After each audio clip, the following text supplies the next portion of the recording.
Okay, Professor Curtis here. I feel like it's really important that we spend some time understanding what is happening in Washington, D.C. right now.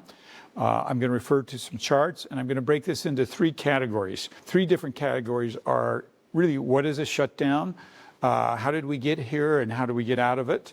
The second category, you'll see behind me a number of charts that I want to explain the federal budget and how it works, because that's also a very important part of what's happening. And then the third part that we want to share with you today is how the Curtis team and how our office will respond to this and what you can expect from us in the way of services that we normally perform. What we want to show you here is, first of all, the income coming into the government is represented here in these major categories. Individual income tax, you can see this portion right here.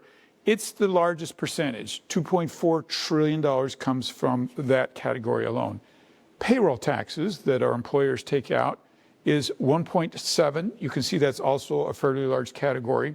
And then corporate taxes, this might surprise a lot of people, is right there, this category right there. You can see it's actually a small percent of the overall budget.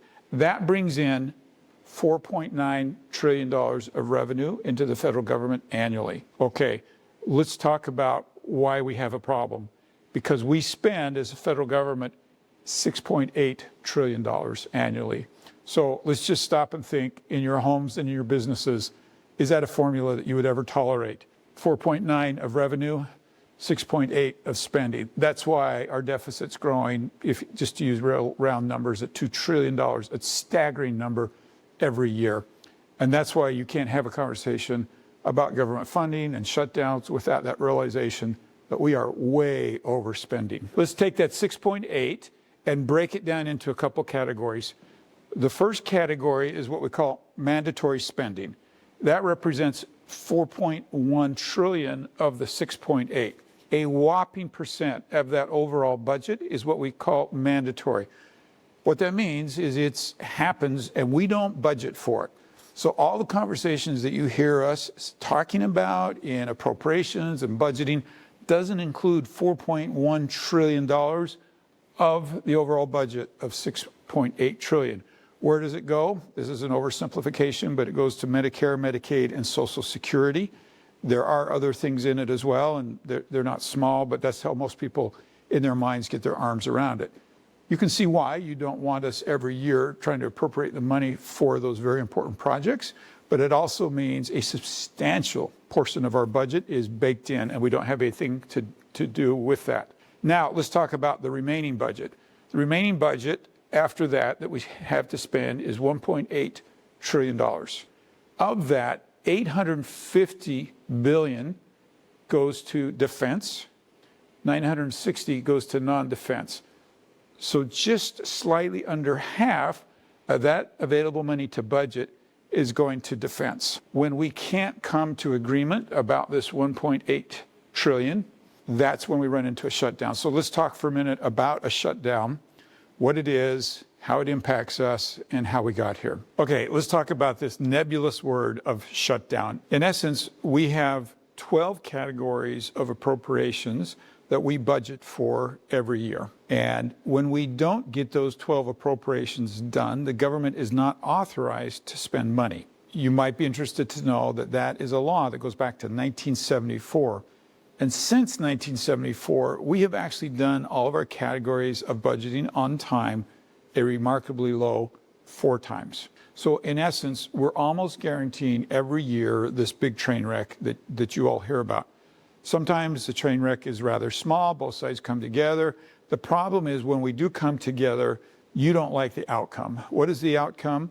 You have 3 choices. One is to do what's called a CR, a continuing resolution, which buys us a certain amount of time. Sometimes those are a few days, sometimes they're a few weeks, and sometimes they can be a very long CR.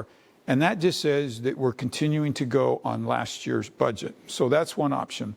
And by the way, that is what's proposed right now. Republicans are proposing that we do a 7-week continuing resolution, which keeps us on last year's budget, so that during that 7-week period of time, we can do as many of those 12 appropriations as we can and get those into law. The other option is that we do a shutdown. And we haven't had one of those actually for a number of years.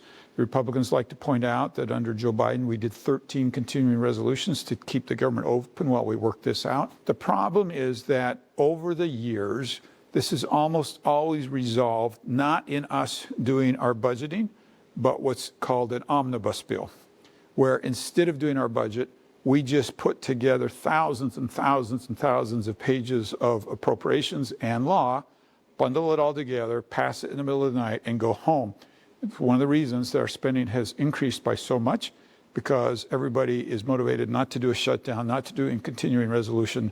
So we end up passing what a lot of people, and I included, think is kind of a stinker omnibus bill. So right now, the position we're in is we are at the end of our time frame, the end of September. We're now into shutdown. Our options are to pass a continuing resolution, to go into shutdown, or to pass an omnibus, or to get those 12 appropriation bills done. Now, I will tell you, I'm usually a skeptic of them getting those done, but I will tell you this year they have made more progress than they have in a long time. Under Chuck Schumer, he did not bring one of the 12 appropriation bills to the floor for a vote. This year, we're teed up and ready to pass, on a bipartisan basis, about 87% of our overall budget. If we could do that, then as we went into a shutdown, it would just be a shutdown for 13% of the government. Now, I know those are a lot of numbers, but just know in general that we have these 12 appropriation categories. We have a year to get those done. And when we don't, we run into this problem that we have in front of us. Republicans are asking for a 7-week, what we call clean, meaning we're just not attaching a lot of things to it.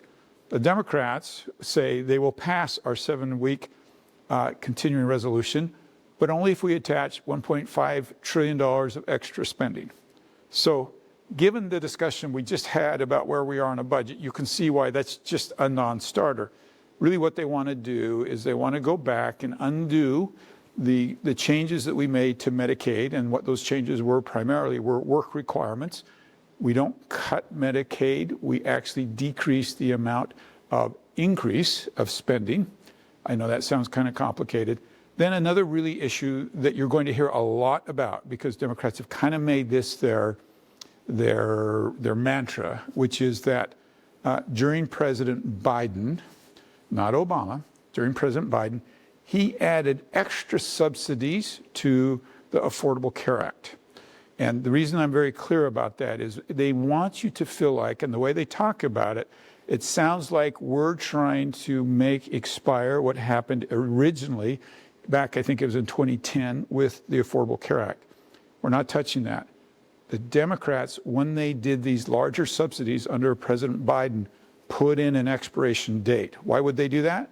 Because they were primarily to help during COVID. Some of the changes they made during that era were they moved up the eligibility to 400% of poverty. Somebody making nearly $150,000 is getting these subsidies.